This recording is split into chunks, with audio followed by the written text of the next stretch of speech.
এটা হচ্ছে মিরপুর 12 নম্বর জিলপার মসজিদ। আগে আপনার বলা হইতো যে বলায়া বস্তি, কিন্তু সরকার পতন হওয়ার পরে এই বস্তিটা ভেঙে দেওয়া হয়েছে। এইটা যে ঝিলটা দেখছেন, এই ঝিলের ভিতরে মানুষ বসবাস করছিল আপনার গদি দিয়া বিভিন্ন ভারসাম্যর ব্যবস্থা করে।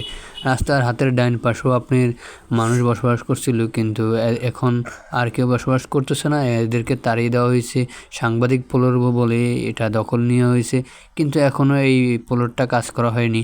হাতের বাম সাইডে যে প্লটটা এই দেখতে পাচ্ছেন, এই যে কাজ চলতেছে, এখানে আপনার এই মিসকারের মেশিনের কাজ করতেছে। কিন্তু আসলে প্রথম আমরা বুঝতে পারছি যে এটা সাংবাদিক পোলর, কিন্তু সাংবাদিক পোলর না, এখন এটা তারা নাকি দিয়ে দিচ্ছে এই মিসকার করার জন্য, যেটা রাস্তাঘাট বা বিভিন্ন দালান বাড়ির ঢালাই দেওয়া হয় সেই মেশিনগুলার তৈরি করার এখানে কাজ চলবে, যে মিসকারের মশলাগুলা। এখন এই বর্তমানে এই পরিস্থিতি আছে এই জায়গাটা, যেটা আপনাদের একটু আগে ভিডিওতে দেখাইছিলাম, দেখতে পাইছিলেন। আর এখন এই শেষ পর্যায়ে এই ভিডিওটা এই পর্যন্ত থেকেই রইল। আর এখন এই চলমান অবস্থায় কাজটা রইল।